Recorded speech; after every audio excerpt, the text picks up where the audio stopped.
2020 թվական մարզադաշտերը դատարկ են, աշխարհը անորոշության մեջ եւ վերջապես սպորտը վերադառնում է համավարակով պայմանավորված դադարից հետո։ Դե իսկ Nike-ը պահը բաց չի թողնում եւ հրապարակում է You Can't Stop Us, մեզ հնարավոր չէ կանգնեցնել ուղերձով հոլովակը, որը տևում է 1.5 րոպե, որտեղ կա 24 մարզաձև, 53 մարզիկ եւ տպավորություն, որ էկրանին մեկ մարդ է։ Ամբողջ հոլովակը կառուցված է split screen-ի վրա։ Ձախում մի մարզիկ, աչում մեկ ուրիշը։ Տարբեր մարդիկ, տարբեր երկրներ, տարբեր մարզաձևեր, բայց շարժումները համընկնում են իդեալական կերպով։ Եվ արդյունքում ստեղծվում է կատարյալ միասնության զգացողություն։ Իսկ հիմա ամենահետաքրքիրը։ Wieden plus Kennedy ընկերության թիմը դիտել է ավելի քան 4000 արխիվային տեսանյութ, որի արդյունքում ընտրվել են 72 կատարյալ կադրային զույգեր, որոնք ի վերջո Peter Winsmith-ն ու Jessica Beckless-ը հավաքել են մեկ հզոր հոլովակի մեջ։ Խնդրում եմ ուշադրություն դարձրեք, սա լայնամասշտաբ նկարահանում չէ, սա ուղղակի խելացի աշխատանք է, արդեն գոյություն ունեցող նյութերի հետ։ Հոլովակում հայտնվում են Cristiano Ronaldo-ն, Serena Williams-ը, Kylian Mbappé-ն, բայց կենտրոնացումը աստղերի վրա չէ, այն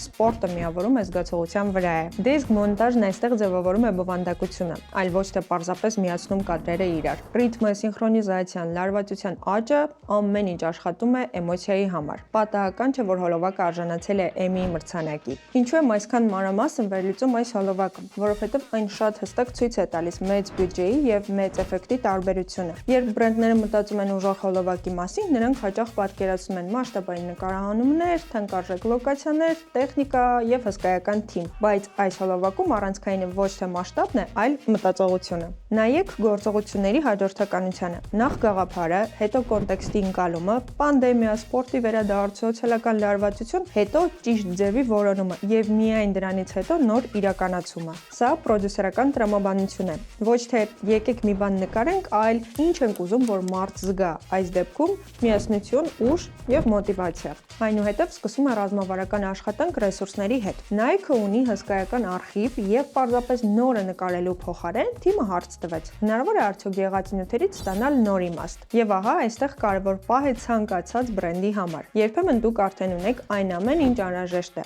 արխիվ, թիմ, պատմություն, արժեքներ, բայց վախենում եք ռիսկի գնալ։ Nike-ը դա արեց, հենց այդ պատճառով էլ այս հոլովակը դարձավ վիրուսային, որովհետև հոլովակում ամեն ինչ մեկ գծի վրա էր. գաղափարը, վիզուալ լուծումը, մոնտաժը, էմոցիան, սառազմավարություն, պրոդյուսինգ եւ գրագետ իրականացումը։ Եվ հենց դրա համար եմ սիրում այս հոլովակը։ Այն խելացի production-ի, թիմային աշխատանքի ու մտածողության մասին է, որը միշտ առաջ է բյուջեից։ Հենց այսպես են ծնվում հոլովակները, որոնք հնարավոր չէ մոռանալ։ Իսկ դուք պատրաստ եք ստեղծել ձերը։